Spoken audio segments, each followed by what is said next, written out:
Welcome to Theorycraft, a live podcast where game developers and their players engage in conversation. And welcome to Hell, by the way. That has been, I don't know about you guys, that's been my video conferencing background for the past 2 weeks in solidarity with the launch of Diablo Immortal, which we will definitely be getting into. Obviously a big day for this Discord. Congratulations to Chris and everybody at Notorious Studios for the official announcement of their game. It was really cool to see our boy up there on stage.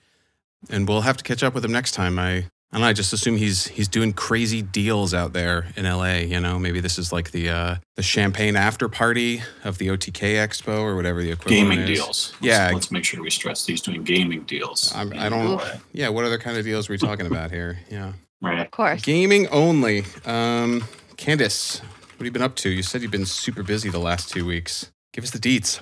I had some like real life stuff where I had to go to a wedding, and then I got behind with work, and then when you get behind with work, you get behind with everything else, and so really I haven't had time to play many games. In fact, while I was recovering from my surgery, I just kind of sat on the couch and played through like a 100%ed Spiritfarer because that game makes me feel good, and it's like my healing game.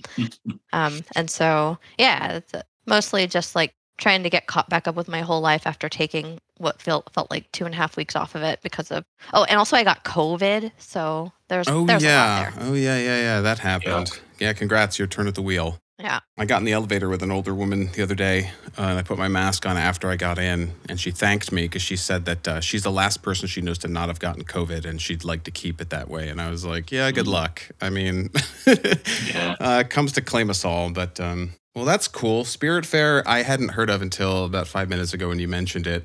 It looks really cozy.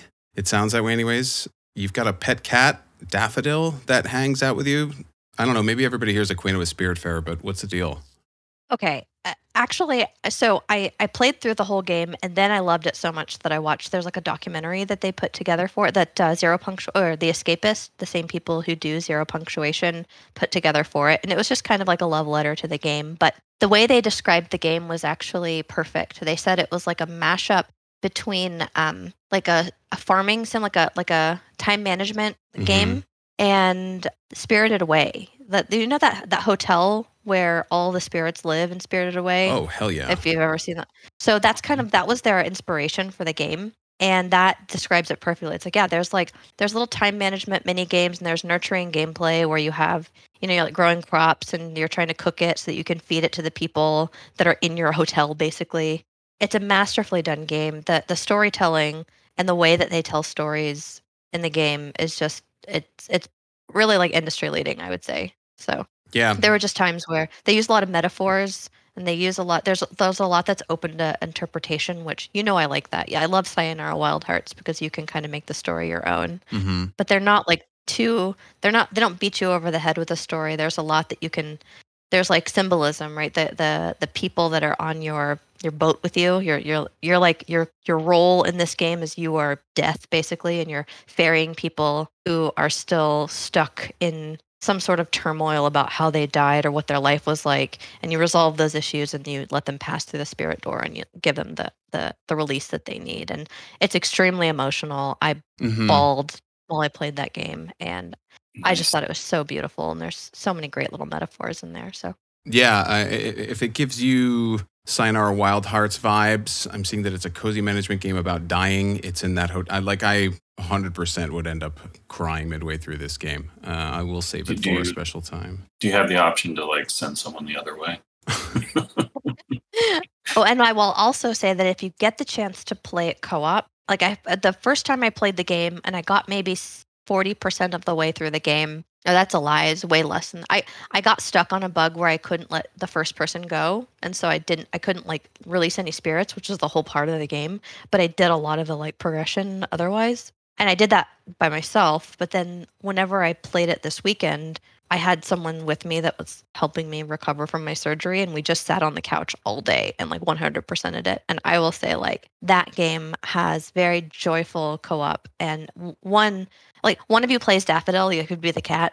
And you can't, like, as the cat, you can't talk to people or progress the story, so it's asymmetrical in that way. But it is also a time management game, so it feels amazing to have someone in there. Like, feels twice as fruitful to have someone else there doing your time management, helping you with the little mini games. And there's like some really cute little, I won't spoil it, like joyful moments between you and the other person that they kind of, you can tell this kind of like elbowed in at the end of the game. But yeah, it definitely better as co-op.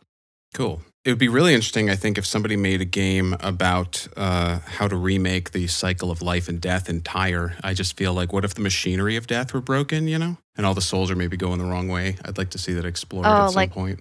Shadowlands, you mean? Oh, what? That's Shadowlands. Oh, yeah. Kevin, how you been doing, dude? He just good. fucking yeeted that out of the court. Yeah, I was like, hey, that's the premise of Shadowlands. And you're like, oh, fuck that, Kevin. How are you today? Yeah, I'm going to edit that to make me sound as clever as possible, by the way. So, how's it going, Kevin?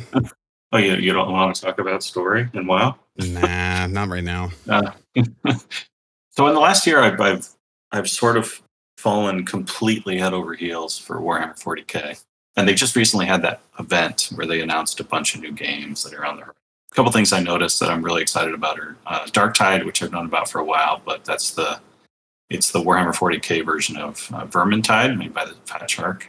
So I'm super excited about that. And then another one that just got announced is Rogue Trader, which is a classic sort of CRPG made by the guys who did the Pathfinder games, which I've only played like 70% of the first one, but I adore. It's really, really, really good. So super excited about those. And it's kind of, now I have to play 40K games this past week, Mm-hmm. So I've been jumped back into Hired Gun, Necromunda Hired Gun, which is not the best game, but really scratching that itch. And what else have I been trying? I tried Old World, which is another Civ game, which tries to mix in some of the grand strategy elements of like Crusader Kings, which I'm really enjoying. That's a fun one.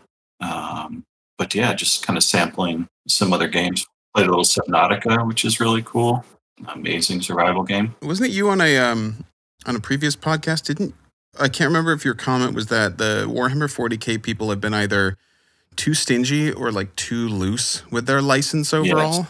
Yeah, it's one way or the other. In terms of like where 40K is in like world, sort of household name space, like WoW has managed, Warcraft has managed their IP way better over the last, 15, 20 years. Warhammer has. And I know some people will take offense to that because they absolutely love Warhammer, but right. And I do too. But I feel like they just haven't done a great job of getting, there's no movie for Warhammer 40K. There's no animated series for 40K. There's no, you know what I mean? It hasn't quite branched into more, other kinds of media. It's always seemed really sweaty. Like, even though it's super strong. Right. It's got so much popularity, but I think that, the running gag is just the pewter figurine collection and how you need to be, like have an extra room of your house and $20,000 just to get started doing anything with it. But the sad part is it's 100% worthy. Like I think it would be beloved if, a good version of it is. So I think to address that, they've tried to now get their name out, which meant, shotgunning the IP to anyone and everyone who would make a game. So there's, literally 1 million games coming out with the licenses for Warhammer and Warhammer 40K. And, it's a completely mixed bag. Some of the games are great and some of the games are just god awful. Right. But yeah, we'll have to see how this new crop does, I guess, when they start rolling out. But I hope for the best with them, because it is just, if you dive into it, there is so much there to love. It's so good. Mm-hmm. That's awesome. What else is going on? This is a huge fucking week for game reveals, eh? We had the State of Play. We had the OTK Game Expo today. We have the Summer Game Fest tomorrow. I guess everybody just like flooded into the vacuum left by E3 and decided we should all do everything the same week again. It seems kind of like chaotic to me, but I also feel like maybe there's some sense in it because everybody's primed for having eyeballs on screens for like an entire week in a row, which is kind of exciting. Mm-hmm. Did either of you watch the State of Play at all? Any PlayStation enjoyers in the house? No, I've been not really. Okay. Similar to Candace, so busy that I just barely surface for air. Cool. Well, I will catch you up briefly. There's a lot of PlayStation VR 2 exclusive stuff coming out, including one Horizon game. 2 Resident Evil remakes / ports. I think it's a remake of 4 and a port of Village, the one with the tall lady. And Street Fighter 6. Yeah, we'll call her tall. Yeah, tall, towering. Street Fighter 6 is going to be open world, which is pretty fucking crazy.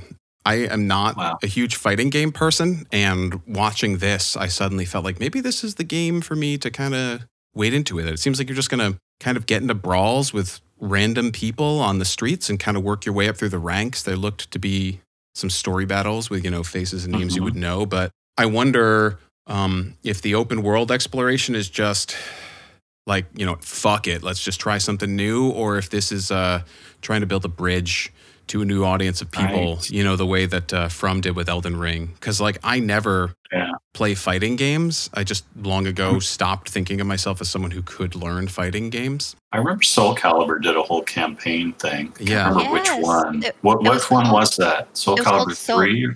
No, it was Soul Blade. They had Edgemaster mode. I know exactly what you're talking about. It was like the original PlayStation 1. And it was a campaign that you could play on every character. That basically, literally because they don't have an open world, it was just a series of fighting the other main characters. But they at least took a stab at why you're fighting them and what your character's motivation was. So, Sophitia was trying to get to Hephaestus to make the ultimate weapon. And she had to learn along the way. And she had to, she had this rivalry with Sung Mina that was really cute. By cute, I just mean, I think both of those characters are adorable. Oh, yeah. I'm the one I remember is, You moved on a map and you had units and you would develop a unit and you would almost like a strategy game, Oh, and then you'd move your units and then based on the fights you chose, you would, and then the fights between the characters would happen and that would influence the outcome, but not necessarily decide the outcome. So there was you were playing a strategy game. Interesting. With the 1v1 fights sprinkled in. And you actually had, if I remember right, I could be totally off my rocker because I'm old, but you even had, equipment on your characters, which would increase or decrease, your chances in a particular fight. So they had some RPG elements in there as well. Oh, yeah. Fuck me. There it is. People in chat are linking some pictures. Man, I never played that. I think I skipped right from Soul Calibur on Dreamcast, I think the original, to Soul Calibur 5, where you could just, put dicks on everybody in the character editor. Right. It's what does it take to pull Candace back into Soul Calibur? Well. Now we know. Yeah, there it is. Yeah. Okay. Sorry, I was muted. That happens. So that's interesting about Street Fighter 6. Yeah. I feel like I'll probably check it out because Capcom seems pretty good about bringing their stuff to PC now too, which is exciting. Also weird, nobody's bought Capcom yet. It just seems like only a kind of a matter of time in the climate we're in. There was more information on Final Fantasy XVI. Notably, I can't find a link that has the whole introduction, but it was in the State of Play video. But Yoshi P gives one of his classically heartfelt introductions where he talks about how it's their responsibility as people creating entertainment to bring moments of joy to people in the world during these very hard times, and wanted to fucking cry because that guy is just just staring into my soul, every time you start to feel God, should I be making games now? It's he's ahead of you. He's done the math, and he's there, and we can but follow his example. So bless Yoshi P. That's right. I don't really know what to make of the game. It looks like most modern Final Fantasies. I never played 15 still. I think my last mainline one, I'm not counting 14 here, was probably 13. And I really, really did enjoy the combat on that one. And I don't know, the flashiness of all of the hyperspeed, menu interrupting, paradigm shifting type stuff looks pretty cool on this one. I didn't play, did either of you two play the 7 remake either? The Intergrade upgrade? Yes, I did. Okay, so you're probably familiar with how they're actionifying their combat over time. Yeah. So as with any generation, new title in the Final Fantasy franchise, you can probably expect for this combat system to feel very different from the previous ones. 13 was a huge departure from 12, which was a huge departure from 11 was the MMO, obviously, so that was huge, but very different than 10, and 15 was so different than Then I guess 14 was also the MMO, so I guess you would have to say 13. And all the like 13 to 13 million vanilla stories and all that. Oh, lightning stories. Yep. Yeah, so I can imagine that the direction they were going was so good. In fact, I had started playing Final Fantasy 15 and I rage quit whenever I got to the Cup of Noodles quest because I was like, okay, you fooled me once, like shame on you. Which is like I opened Final Fantasy 15 and they had like this long camera pan over the brand Coleman. Okay. Or like the camping equipment or something like that. Yeah, no, it took me a second because I'm like, that is just an ad. Come on. And then I got to Cup of Noodles and I was like, okay, this is just inadequate, which is like not fair, obviously, to the game. But then what was funny was I played the Final Fantasy remake, and if I can shed some love on it a bit, they wanted to reconcile the new like actiony combat of like 15 and they had been inching towards it in like 12, like the gambit system and macros and all of that stuff. If you are a player of those games, but they still wanted to. It felt like they still wanted to remain true to like the turn-based nature of Final Fantasy VII, or at least pay homage to it. And so the way that it works in the remake is that you can not stop time, but you can fucking slow it down. And depending on the difficulty of the game, there's like how much you slow it down. So like it's still real-time action, but whenever you open menus, like every animation slows down, the resolution of the attacks, the resolution is in like the combat, like whenever you get hit by the ability or whatever, like all of that slows down. You have some time to think, but then you still have to care about where you're positioned in the world for whenever the attacks resolve. Like similar, I guess, to Bayonetta, except everyone's moving slow, like Witching Hour and Bayonetta. It was done so fucking well that I craved more of it. And I opened Final Fantasy 15 to be like, I remember there being something like macros and like calling in my bros, and like I just wanted to live that bro fantasy that is the whole plot of Final Fantasy 15. Yeah. But I just found it so unwieldy and I found it so clunky. And as much as I love hearing like prompto like 15 times per hour or per minute, I was just like, eh. Yeah. So what do you think, Kevin? The cooking. That was it. Final Fantasy 15 was just for me the cooking game. So 16, the thing I noticed the most is it got darker. Things like blood, for example. Like I think this is the first one that's actually kind of going all the way. Because like in most Final Fantasy games, it's like you do the classic anime, samurai slice through a guy and then he drops to a knee and he's like, oh, I'm dead. But you don't, but you never see any actual blood or anything like that. But this looks dark. It looks like, because obviously 7 was one of the darkest moments in gamer history, right? For a lot of people. But this one is, like it's an interesting transition for me, for them. And I'm actually really looking forward to it, but I'm curious what a lot of people feel about that, like that development, because that's where a lot of media are going, just more violent, more, more excessive, more shock value, et cetera. Yeah. So it's interesting that they also are going that way, but that's the one thing I noticed but I'm also really excited about the high fantasy part of it. Like it feels more high fantasy. I can't like completely turn off my expectation that of course there will be Sid and he'll have a flying ship, right? But yeah, it feels more high fantasy, which I'm super pumped about as well. Yeah, it looks fantastic. I just want to call attention in live chatting, by the way, to like, the fucking font on those damage numbers. I mean, you've got them like enlarging and twitching. They're like pseudo 3D, so it looks kind of like your brain is messed up. Like, we have really hit a new peak.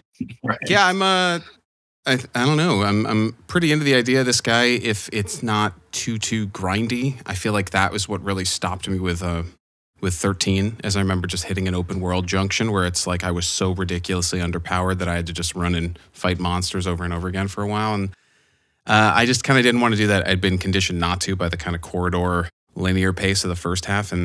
But I don't know. It's been a minute. Yeah. I used to like exclusively only play Final Fantasy games, right? Like so many of my ilk in my generation. But it's been a minute. If it comes to PC, again, probably will check it out since I seem to never have a console. Okay, so the big... Can I jump in real quick just to ask about like the text chat, not text as possible in these voice channels? I see we're still doing the old school. How do we? So this is what I was trying to say earlier, is that I don't don't think there's the ability to do text chat within stages yet. Within stages, okay. Yeah. Stages, the makes sense. Long forgotten stepchild of Discord. Remember when everyone wanted to make a Clubhouse clone? It was a good time. But we're still here. So live chatting it is. Okay. Obviously, the big news this past week or two is that Diablo Immortal is out. We all have phones, and it seems like it's really popping off in the stores. Some folks in our Discord have been linking some very impressive download numbers. I have no doubt that this will be weighing fucking heavy on the next quarterly financials, and that is because it seems like everything in it costs shitloads of money. That's been covered relentlessly by the kind of the outrage media and the gaming press. Like, what a great week for fucking faces on thumbnails. But have any of you two been playing it at all? Do you have any personal impressions before we get into the drama of it all?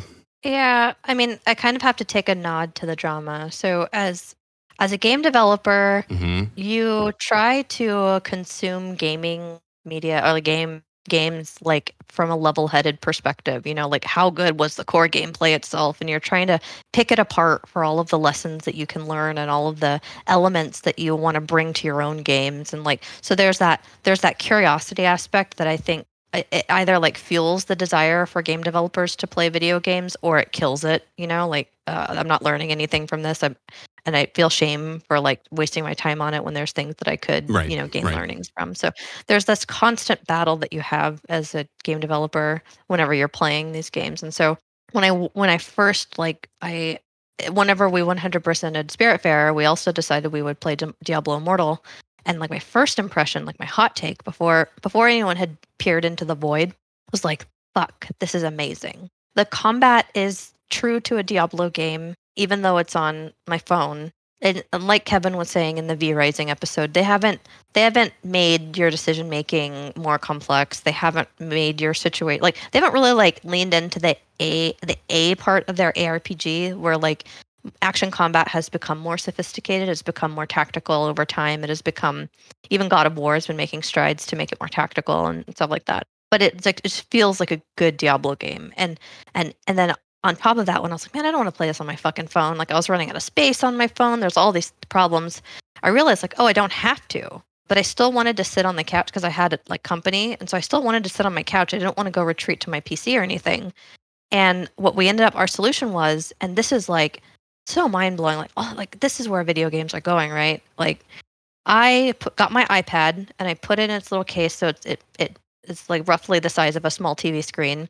And then I was able to pair my PlayStation 5 controller to my iPad and play it like it was a little TV with my controller. And God, does a Diablo game feel good with a fucking controller? It does a lot of the decision making for you in some ways. It smart casts in direction. It's intuitive. They don't have the role that Switch has that feels fucking amazing. That made me very sad. But the experience of just saying oh, I could play this on my phone if I'm pooping, or I could bring my iPad and a controller to the airport and have a full experience, assuming on Wi-Fi. And then my friend was able to launch it on his phone because he didn't have an iPad. But then he also paired my other PlayStation controller to his phone. And then he screen mirrored it on my Apple TV to my large TV. And it still looked and felt and played amazing. And the sound even transferred to the TV. So we were able to listen to it through my Sonos speakers and comfortably play, not exactly couch co-op, but next to each other on the couch, in the same way you would be able to play it on Switch. And it's funny because I kept finding myself not wanting to look at my tiny iPad screen and looking up at his screen to see and I would follow him around. So it's almost like I would treat his screen like my screen. And we grinded out to level 30 or so until we ran out of our free stuff basically. And we're okay, at this point we're going to have to pay or wait. And so, but I just thought that whole experience, that first blush of no, really play this the way that you want to play it, and it's going to feel butter smooth, and it's going to be world-class and amazing combat like it always has been. Just in the combat feel, I mean, not innovative or tactical or anything. And I was damn, Diablo did it. You son of a bitch, you did it. But then whenever they did all the theory crafting and the peering in the void, and I saw oh, it's going to, I'm never the kind of person that needs to get to the max progression of anything. anymore. Like gone are the days of my like try hard, sweaty gaming days. But also, it kind of like that news definitely cheapened the experience for me, and that's so hard because like in any video game, your drivers are so important. You know, like why do I turn on the game in the first place, and what keeps me playing the game, and what emotions am I feeling while I'm playing the game, and that's like paramount to the experience of playing video games. Whenever you have that barrier to wanting to launch the game, it can completely transform how you feel about it. And so, yeah, the press sucked. And it's just so funny how, like, as a game developer, I feel intense shame and guilt by like 180ing how I feel about it because of some number that got exposed to me. A number that I don't even know if that's like 100% accurate or whatever. But I definitely like everything that I had said, like, this is like industry leading, this is so good. It was kind of like, fuck, man. My motivators are gone. Yeah, you know? that makes sense. I mean, once you've glimpsed, what the treadmill you're going to be on is like, I think you can make the decision to be like, I'll just get off now. Like, you obviously have lots of other shit going on in your life, and like, achieving visible leaderboard mastery in Diablo Immortal probably wasn't on the list. So it's still not on the list. That's all that it is. Like, I think those two takes are like perfectly reconcilable. I feel like most of the commentary I've seen is keeping both of those takes, active at the same time. Well, actually, it's weird. Okay, so everybody acknowledges that it's a very, very well produced game in terms of like it looks good, it fucking sounds so good.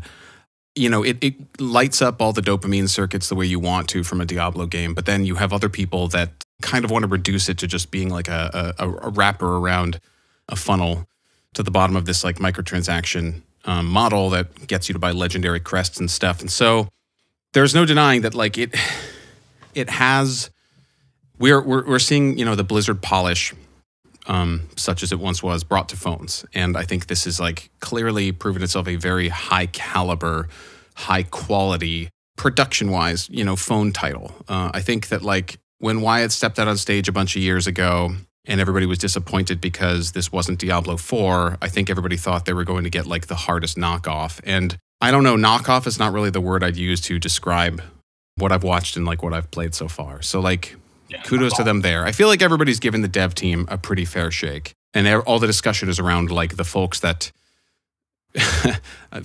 sculpted the game and the things that the dev team had did around the market, which is like, you eventually said you ran into it. You ran into this stuff where, you realized you'd have to pay to keep going. And that's when you got out. Yeah, I want to get Kevin's take on it. And before I like pass the mic to him, though, I also have to say like I think one of the things that I identified as like the problem space, because I was like, well, I don't want to play this game anymore. And it's not to say like games shouldn't make money. Of course, games should make money, but I think what the reason that the pill was so hard to swallow was that your expectation as a Diablo fan is that you can gorge on this game, and I don't think that they did a great job of reconciling the fact that you can't just binge this game in a way that feels as satisfying, and because there was so much heavy lifting to do there, and I'm not smart enough to find the ways to make that more palatable. But so I already realized immediately that I couldn't gorge it, and I was like, okay, like I was dissatisfied by that, but I was like, okay, I get it, it's a mobile title, and I guess that's like par for the course. And like I didn't have to pay any goddamn money to play this game. So like playing in accord with like the daily cooldowns and the resets and things like that. That's what you mean by you can't really gorge. Like you would feel like you were playing inefficiently if you played past a certain point. Yeah. Okay. Because you'd run out of crests a Diablo to game, empower your stuff. The way that I play them is you poop sock that game. You take a couple days off of work when Diablo 3 comes out, and you go hard, and you get as much progression as you can. You compare your progression to your friends, and it feels good because the whole game is about being on a ladder or whatever, like a leaderboard. But so there's like a lot of heavy lifting to be done there. And then the unfortunate part of all that is right as I was reconciling, okay, I'm actually okay with the fact that I can't gorge this game. I'd love to change my relationship with Diablo. And then because I know Diablo 4 is going to come out, and I can probably poop sock that game and feel pretty good about it. And I'm speaking as like a fan of the game and not as like a developer of the game, by the way, because I probably have to say like I worked on Diablo 4. The shift in expectation was just really hard. It's the disparity of knowing like, okay, I can't gorge the game, and then finding out by how much I could, like on a dollar amount I couldn't gorge the game, was like, that was the unfortunate part. Was like, oh, it's so much worse than I thought. Oh, it's so much harder than I thought it was, because I knew that I wouldn't be the $100,000 spender, but it left me wondering, what do I have to spend to get comfortable at where I typically consume a Diablo game? And the work to figure that out just didn't feel appealing. And so, yeah, Kevin, what do you think? Yeah, can you spend $40 or $60 like you would a normal game and feel like you got a lot of value out of that? Or is it the first true value point far above that? That's a tough one. I'll get to that like whole dilemma in a minute in terms of the play experience. But, I have two takes. One is like the understanding part. I think we, as a gaming community, have to sort of come to grips with the fact that these games are desirable. There is a huge market for them and people want to play them.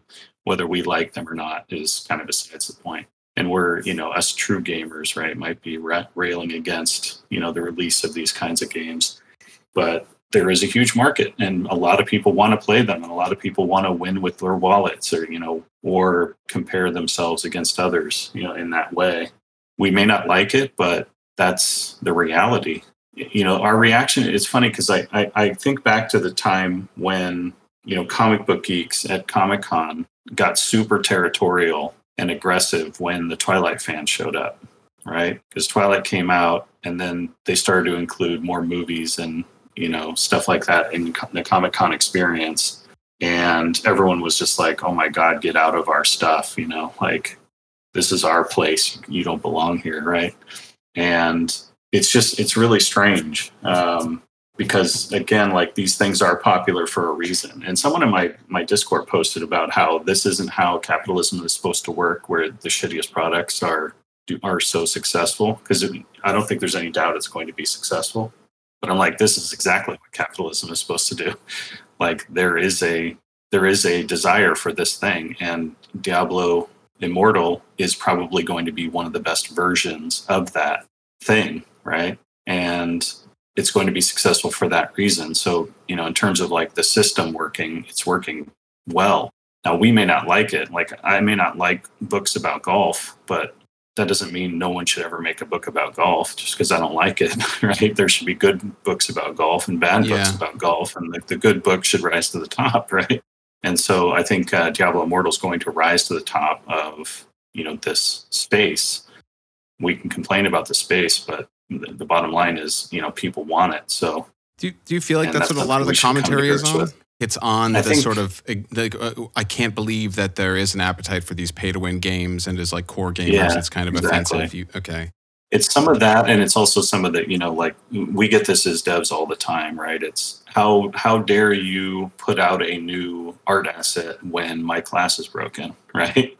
Like they feel like somebody out there had to make a choice between the two, and we could have put all those developers on something that I enjoy rather than a game that, Yeah. And so that's one side of it, is just like understanding why this kind of thing is made. Now, from a personal standpoint, I haven't touched the game, and I probably won't.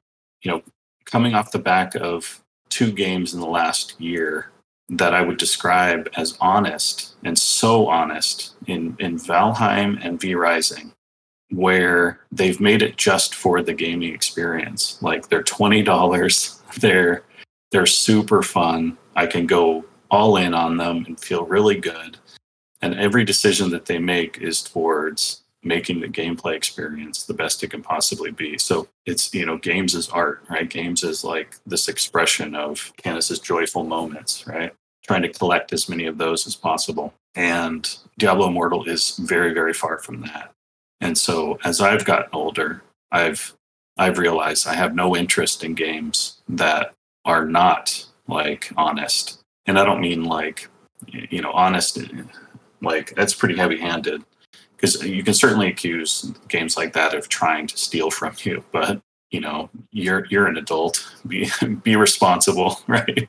I think it's a great word. I know what you mean. Yeah, but so when I say honest, I mean like true to the art form rather than a game designed to nickel and dime you. You know what I mean? Yeah. We'll leave out the marketed towards kids thing, but well, I mean, I don't know if we should. I feel like right, there is an element. For me, that's actually the biggest element. I don't even feel like the discussion at this point has. Once everybody started realizing, I think that like this is a very pretty, well-playing Diablo game. I think some of the outrage shifted away from just like, oh my god, they're making a cheap pay-to-win clone of my Diablo, and more into just like, why the fuck is pay-to-win so prominent in general? And like, let's take a look at that overall. I feel like this is the first game that has really landed on like Western shores in terms of the big influencers and folks that we keep watching content of, in terms of them actually being curious enough to really crawl all the way into like the dirty corners of the pay-to-win model. Obviously, it's not new.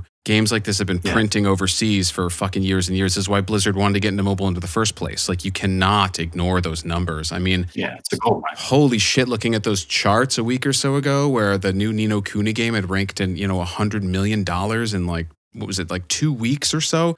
And like the game in 5th place on the mobile market, Lineage M, had done like 25 million in the same period. And I'm like, man, I have not even heard of any of these titles.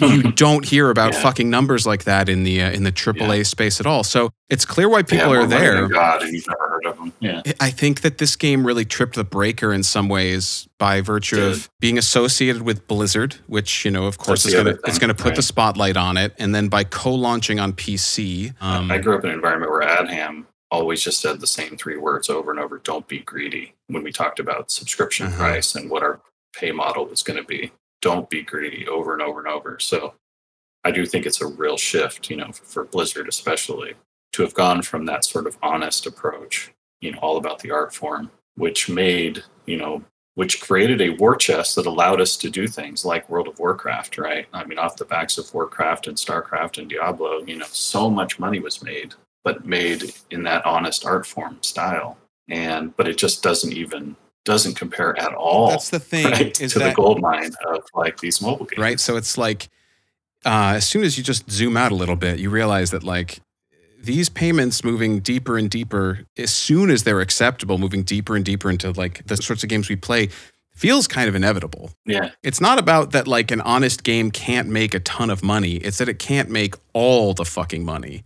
And these games are designed to do that. And so, I don't know, for me, the thing that's been like so striking about all the coverage on Diablo Immortal is not like the Blizzard aspect. I mean, we say we don't want to talk politics here, but this is like kind of tangential, right? The last few years of living on Earth through the pandemic and everything, being a North American, I think has been nothing about, if not just like watching the ineptitude of a lot of our institutions in handling shit and in stepping in. And you put institutions in place to try to make rules that will guide the way a society operates, to a better place than like base human behavior would probably otherwise take it. On paper, it's our better angels, right?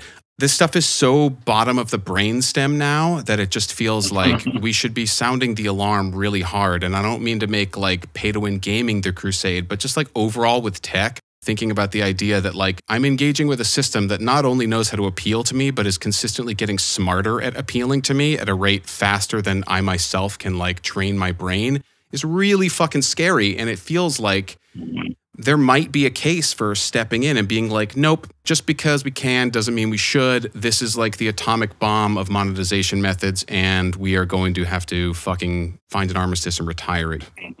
So anywho, this thing rages unchecked. We're going to see some real heavy numbers. That's a lot of money. Exactly. And that's what drives decision making, man, not Asmongold videos, unfortunately. That's the other thing I was going to say is there's no champion of this type of gamer like on Twitch that I'm aware of. All right. There's no like pay to win advocate. In fact, like some of the big streamers spent a lot of money on DI this last couple weeks, and they've taken a ton of shit for it. Right? Like Asmongold made the news for spending a bunch of money. Yeah. Like what news? It actually broke free of Twitch to like, I can't remember. But it like, my ex actually sent me a news clip. Like, she doesn't follow any of this. And she sent me something about Asmongold, like betraying his community, right? I was just like, wait, what? Yeah. That's not what I would expect that article to be about or the tone it would take. But I mean, I've watched a fair amount of that man talking about this game at this point, and I've seen a lot of discussion from other developers and friends being like, It's so weird that he's going full whale on this, when his stance is typically just, and this is all like, if you've watched enough of him, you see that there's this kind of 5D chess play of just like the only way that any chess change gets made is by it hitting mainstream news, and then people can start to see actually how gross it is, and then at some point maybe it moves into... Objection. Okay. Objection.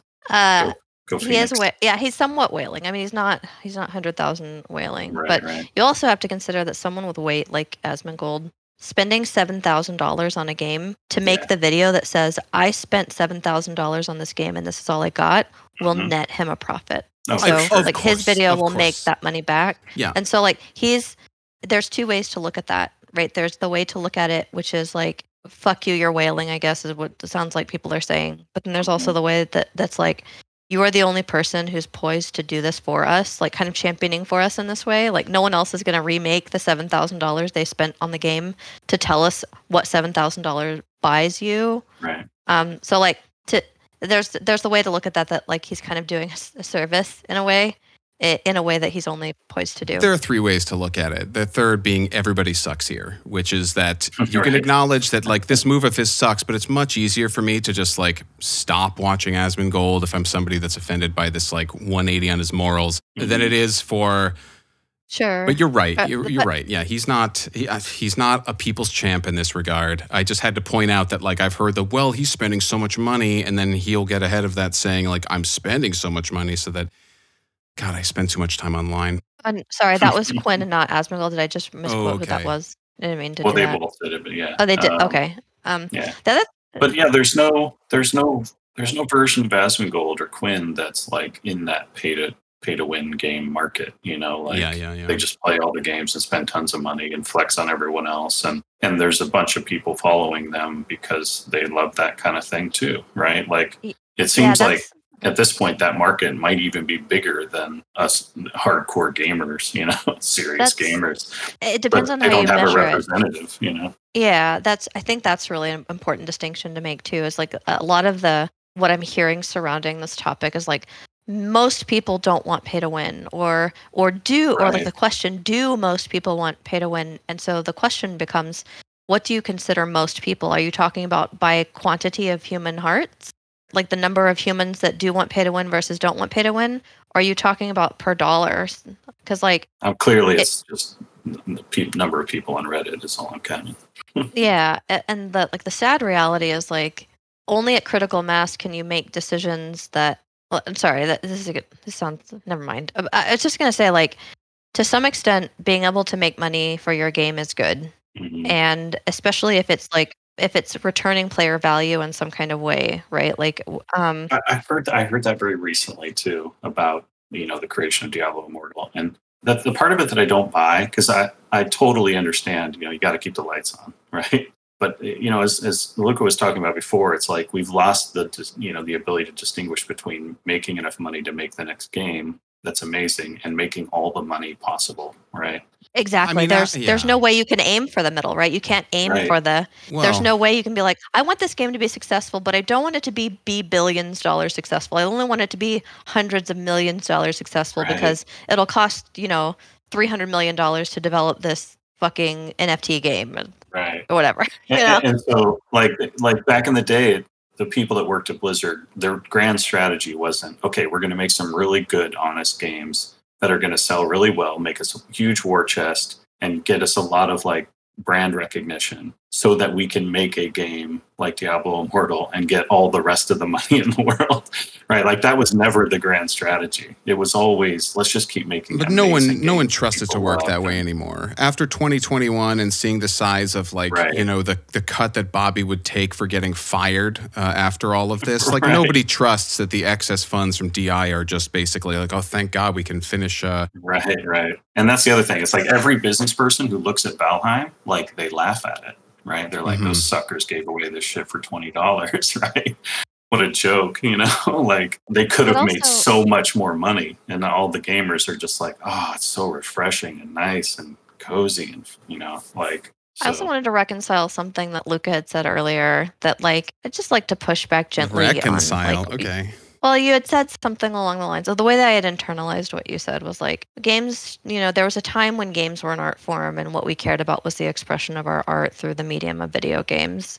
And of course, like I'm a game developer, I'm going to tell you that games are absolutely a fucking art form. But to say that a game that is also trying to be wildly profitable cannot also be an art form, I think that's what DI stands in the face of. I think that game actually is a piece of art, and that's evidenced by how just floored I was and I was like rapidly and like ravenously consuming it the moment that I launched it on my iPad, and that it's okay. Like I think both things can be true. It can be a expression of self, and it can be you pour love and tears into it. Yeah. I know a lot of the people that have worked on DI, and I know how fucking big of a fan of the franchise they are, and I know the depths they've gone to make this sound coolest, fucking punchiest, most Diablo fan-ass Diablo game there is. Like, I don't want the level of my response to make you feel like I have no nuance on it. Like, I acknowledge it's a very, very well, put together game. I'm not here for outrage clicks, like, no one knows who I am. We don't run sponsored content. We don't have thumbnails. I mean, it's like, so no one really cares. I'm more just kind of on the side of that. I definitely, and games can still 100% be in their art form, and we're in a better place than ever to choose games that, like Kevin would say, I think are made like very honestly. And apart from all the payment stuff, I think there are aspects of this game that have been made, if not honestly, but then by really honest people. I definitely don't want to take that away from them. There's always nuance here. One of my big questions for the future is there an exhaustion point on this model? Are people going to, because it's difficult to like spend a lot of money on a game only to have a new game come out and have to repeat the process. You know what I mean? Because people get invested, So is like after so many games of this type, how do people that like these kinds of games react? Yeah, totally. And so would a sort of like an exhaustion point amongst that community lead to these products doing far, far worse at some point in the future? And we shift, the pendulum sort of swings back the other way to AAA studios making more honest games, Or can we expect the future just to be AAA chases that model, and all the purest art form type games are coming from small studios or single dudes like the Vampire Survivor guys? I think the answer to that just depends entirely on how optimistic a person you are. Right. That's like the free market inexhaustible. Yeah, that's the free market natural correction take on it, and then there's the there is a sucker born every minute. So I am asking a lot. Who knows? The thing I like to look at whenever I think about those kind of questions, because like honestly, I'll be retired by the time that there's probably a big shift in games. I can probably just ride this out for as much as I know until the gaming market shifts, and then I can go live in Florida or whatever you do. You let me dream about the future, and I'll let you dream about being retired at that point. Dream about Florida.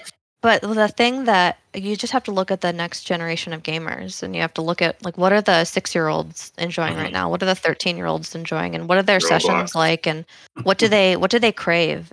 I don't have any children, nor do I know many people that do because I'm in games, and it's like you can deconstruct everything I just said for like another topic, but like the thing that I noticed with things like Roblox. My girls just finished. Please. Castle Crashers. Oh, I thought it was going to be Royale High or whatever, Royal High. No. Is that this is a generation of humans who have been manipulated since birth by all the common widgets that get your attention, right? The flashing icons, the red badges, the things that like people our generation were intolerant of these things, and so we want to make them go away. They're immune to it, and so they're seeing the world through a different lens that we are, and so and as such, like their standards are different. They want something different. So like the things that attract us and that give us like I want to say addictive behavior, but I don't want to say addictive behavior, but the things that really like ring our dopamine bells, they see it very differently. So that's why I think that there's this desire for games like Undertale that aren't extremely high fidelity, that are just like authentic experiences, or like people are going back playing like Warcraft 2 because it's not like hyper accessible. There's like it's a challenge in a way that they're not used to because they're so used to their emotions being manipulated every 15 seconds on YouTube. But also what they crave is like infinite content, right? A small child can open YouTube And I witnessed this at a wedding. Like, they can just be content for 8 or 9 hours sailing through YouTube with infinity new content. Whereas like people my age, we had the 5 video games that would come out a year that we all like laugh about and we all like reminisce about. But and so it's so important like what your immediate group of friends are playing, because they just have so much that they could do, that it's more of like, anyway, so like, to wax poetic, who knows what the market is going to be like, because I think that the big shift is going to come with the tricks that we have to keep you engaged don't work on this, like, oh shit, they're immune to it, you know? Yeah. And so that's where it's going to come from, I think. That can go either way too, in my mind. Like, you know, we had comic book movies back when I was a teenager, but they were all shit. So we grew up and we made better ones. You know what I mean? Like, yeah. We gobbled them up because it was all that we had, but we also recognized, you know, that they were shit. Totally, dude. I mean, I don't know. I do like the myth that there will be somebody born up in Gen Alpha that has like the gene that makes them totally immune to having their dopamine lever pressed, and they will lead us all into fucking an era of pure gaming. But I also feel like there's no way that the forces behind games that can pull 100 million out of like people's pockets in 2 weeks are going to just sit back and let that happen. And they have a lot of tools too. Right. So this is why I feel like technology is going to lead us to a darker place rather than dude, it makes me place. It makes me realize how old I've become, where I'm now just like, oh, regulate me, like step in, you know what I mean? Oh my God, I never thought I would fucking think that. And now I'm just like, sometimes we unleash things that like we probably shouldn't be fucking with, but that's what being human's all about, and that is what Diablo Immortal has taught me. So right. Yeah, to rein it back in, I think that the sentiment here is like, at what point does monetization become whatever you want to call it, predatory, you want to call it immoral, you want to call it whatever? Is I think that the judgment call there is like, did people, like, when you have to question, was this mechanic made for the joy, like for my maximum joy, or was it made for my maximum dollar? And that feels bad. And I'm not accusing Diablo of that, because actually that's not the way I felt when I played the game at all. Like, when I played the game, I was like, oh, like, okay, I'm changing my relationship with Diablo, but it's in a way that I can stomach. And also, I think that it's like games like this should exist, not so much in its like monetization model, but in like I can play this on my tablet, I can play it on my phone, I can play it with a controller, I can play it not with a controller, I can feel good about playing with my friends, I can drop in, I can drop out, like all of those were huge strides. Huge fucking win. Like, can we acknowledge that Blizzard just put out a game that everybody is just like, yeah, this feels fucking good on phones. Right. And that's the thing. That's major. That's the thing I want to point to Wyatt on. Like, I know Wyatt really well, and I respect Wyatt a lot. I think he's a brilliant game designer. And that's the thing about this game, where it's like, all the things people are saying about the predatory nature of it, I cannot attribute to Wyatt at all. Like, his job was to make it feel and play amazing, and that's what he did. Like, that's what I'm confident in.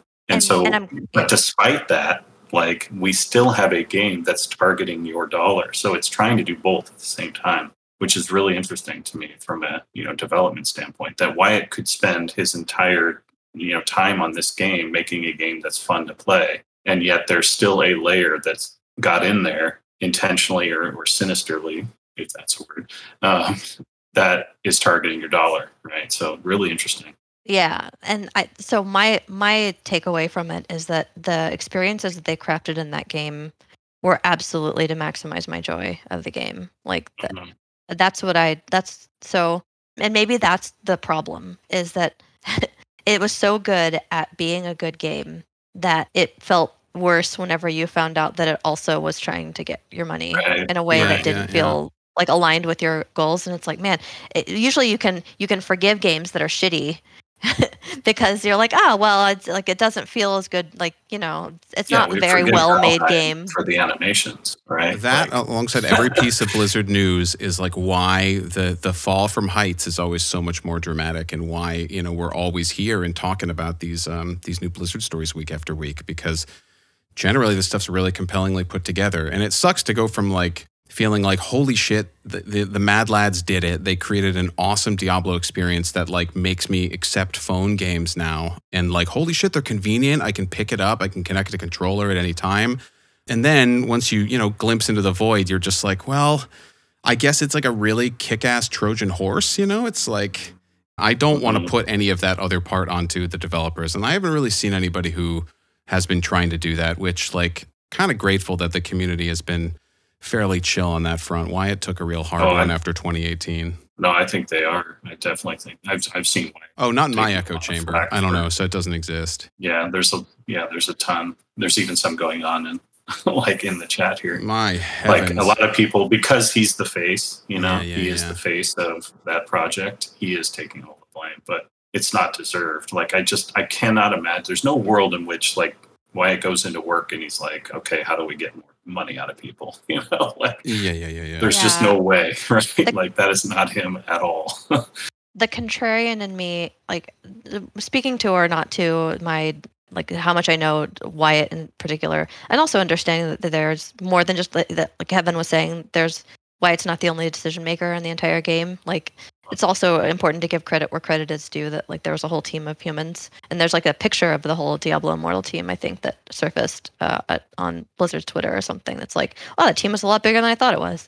And of course, like when you're in charge of the project, you are going to make the high level calls. But I think the contrarian in me now, when I'm seeing all of this, ironically, I just want to play it more because I want to know, like, what is the dollar amount of my enjoyment on this game? Mm-hmm. Because I've been told that, like, the way that some people play the game is that they would need to spend $100,000 on it or whatever. But that I know that that's not who I am, and so it's kind of funny where I kind of want to like see what my worth is. It translated through the medium of this game of like, would I actually save money? Like how much money would I actually spend given how much I play a Diablo game? And like, would it be more than $60 or would it not be more than $60? My approach to all of these games has always just been, how much can I get away with for free? Like how much joy can I squeeze out of this experience and not spend a dime? I'm glad you two are here because otherwise it's become very difficult for me in the last couple of years to not see anything that looks remotely like a grift as a grift. And I think you've made a very strong case for all the other points of Diablo Immortal here. But I want to bring Harry up on stage. He's been waiting for quite some time. We got an audience question. Ooh. Yes. Invite send to network. There we go. Whoa. That's how this works. Yeah. Hello. Wow. Nice mic. What's up, Harry? Nice to meet you. Yeah, so kind of a lot to unpack there, but I wanted to say, Luke, I tried out your morning routine. I feel terrific. Oh, that's a side note. But to go back to the topic, was it chocolate donuts and cigarettes? Yeah, Kevin. Something like that's that. how I roll. You know me. Kevin, you should send me your morning routine. Yeah, I just did. Thank you. So I agree with Candace, like Diablo Immortal has, like every right to exist and like be what it is essentially and what it became. Because Kevin, I think Kevin said it, that there is like a demand for this game. There's people out there who want to play this. And I don't know, sometimes I feel like gamers just want like a consensus or like a final judgment on something, like, is this good or bad, objectively speaking, instead of kind of taking it, is this a game that's feasible for you to play, kind of a thing. I always feel like if a game isn't for you personally, then, you don't have to pick up and play it. But there's a lot of thoughts. I noticed it with Lost Ark recently, the developers basically having to roll back the difficulty of the game in North America, which I thought, and it was specifically a regional thing. I thought it was very strange because it's basically people being happy with the game. And so they rolled back their changes. I don't know. Am I making sense here? These are I hear you. Heard so far is that North American gamers are worst. I mean, who remembers Final Fantasy Mystic Quest? Come on. You played Final Fantasy II back in the day. You're like, let me get some more Final Fantasy. You got the SNES game that was made for dumb Westerners. That was like the worst fucking Final Fantasy in history because they thought we couldn't handle it. So they called Final Fantasy IV easy type in the US. So yeah, there's a history of, I know. Can you imagine the rage? Another example is like Dark Souls, like where personally, it's not my kind of game. And part of that is because of how hard it is.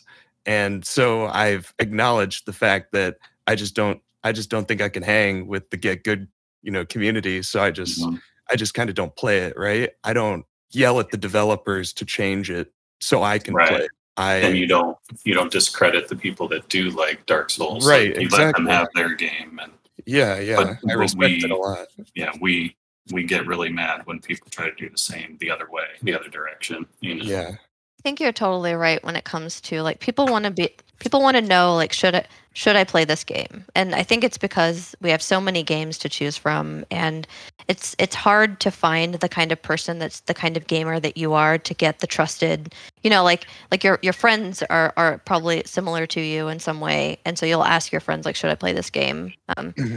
And maybe people kind of like overvalue the consensus, whereas like no one person is a consensus, like everyone's taste is going to be a little bit different. And I think the problem comes whenever there is like an expectation that this game should be for me, and then it's not.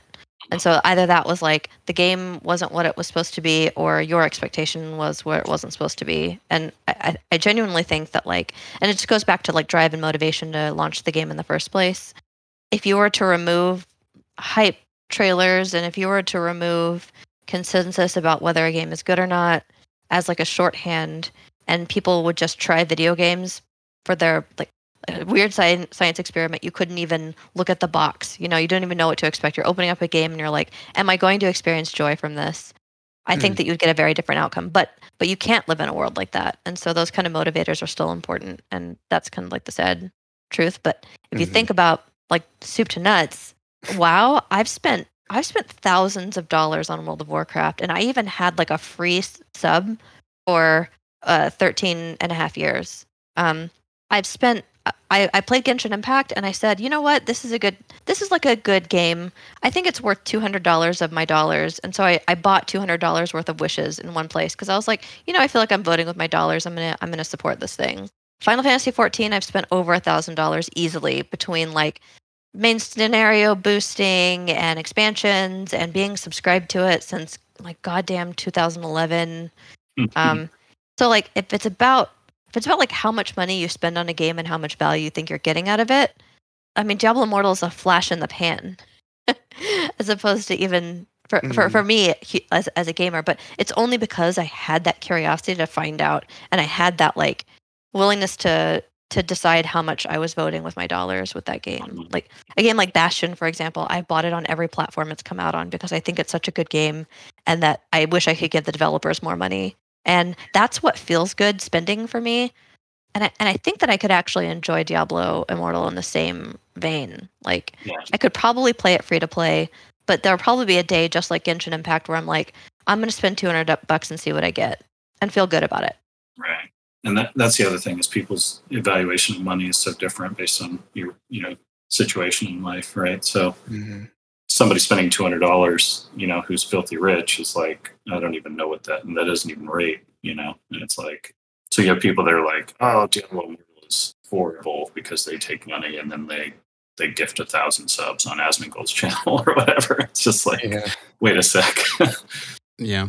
I think whether to play a game or not, and seeking some kind of like consensus on whether it's worth your time before you go into it. I think ultimately it just has to be a really personal question. Like you probably know everything you need to know about Diablo Immortal in this case, and everybody personally can say like, do I have space for and an interest in having like an ARPG in my life that I'll probably grind out for like, a month, 2 months? Do I want to put myself in the face of monetization practices that might kind of like milk some change out of me, or do I not want to fuck with that? Do I not care if I do that because I've got extra money? Are all my boys playing it? Do I want to be part of the zeitgeist? There's like a lot of things to take into account. I mean, for me, the evaluation is really just like, with New World last year, for example, I was just like, I want to take a month, just like no life a game as hard as possible. And like, that's what I'm going to give myself with this. And so when I spent like 220 fucking hours in it, within 4 or 5 weeks, I didn't look back and go, oh my God, what happened to me? I was like, nope, this is like exactly what I signed up for. And like, did it have consequences? Sure. But like, but you know, sometimes you just make that call and you're like, you know, it's time. And with this one, it was for me. Consequences were an amazing morning routine that you found. I mean, I to course correct. We'll do the stretch cast some other time. But like, I don't know, with DI for me personal, it's just like, I would want to play it maybe too. I don't have any friends that are really playing it. I don't have any FOMO about kind of missing out on it. My identity is not of someone who goes hard on Diablo, so I'm not like, you know, being untrue to myself if I don't play this one too. There are a lot of other games out there.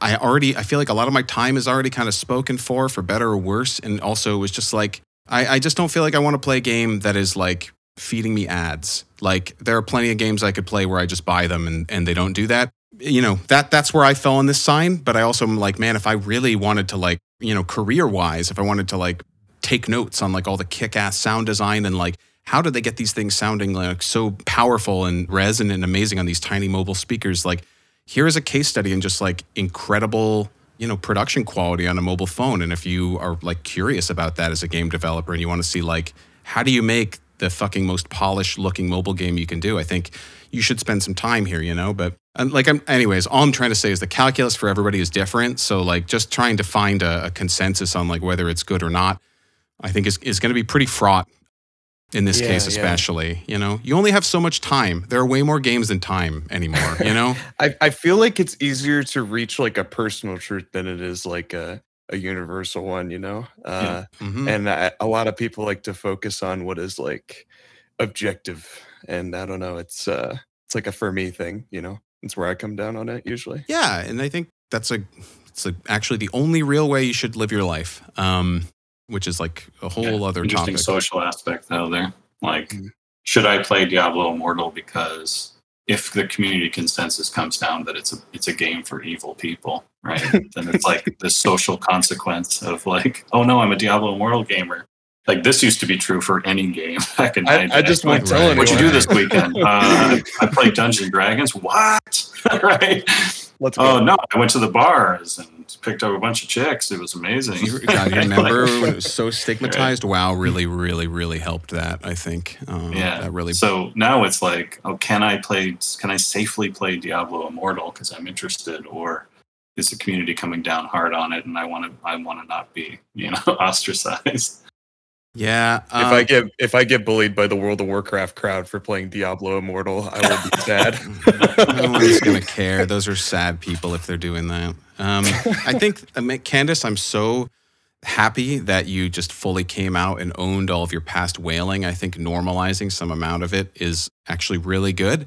There are going to be times where, like, you play games like, you know, hi, my name is Luca, and I spent, you know, probably like $600 on Dota 2. Because I just hit a point where I was like, I can't believe I'm getting all this game for free. I always feel fucking bad. Like, you know, I got to give them something for it, right? And it feels nice to vote with your dollar. And I really, you know, if somebody feels like Diablo Immortal is worth, you know, some $10,000 worth of their enjoyment, go for it. I think one really interesting thing about this whole thing is that it has brought a lot of these other aspects of the pay-to-win discussion into the greater conversation, like the way that pay-to-win is perceived in Asia versus North America, for example. It's tolerated completely differently. It doesn't have the same stigma. Looking at the raw numbers of like, well, why the fuck wouldn't developers do this? Like, look at these charts, you know? Like, Blizzard putting out a game with this stuff in it has brought a lot of this into like the greater sphere. And I think a lot of that is worth looking at and not just like in a strictly kind of condemning way, you know? So that's all good. Am I saying anything useful at this point? Should we just wrap it up? I think we're pretty much done. What time is it? Holy shit. Okay, we've been going for almost an hour and a half. Yeah, if anyone thought we were going to talk about Diablo Immortal and get out of here on time. No. We didn't even get to the OTK Expo or anything like that, but we can hit that when Chris gets back. God, how proud were you to just see him up there on that stage? I know. Oh my God. It's all gross up. I know. We should probably acknowledge the fact that it's like the year 2022 and that when they come for us in 5 years about how we feel about monetization practices, we can be like, look, We were a product of our time. That's right. Yeah. People said they wanted it. I don't want to know. Man, God, seeing Chris up there, that was so freaking cool. I can't wait to dive into all that stuff. Thanks for joining us again this week, and we'll be back in 2 weeks with Chris. No, thanks everyone. I guess that's it. Candace, please. Later, gamer. Okay, bye everyone.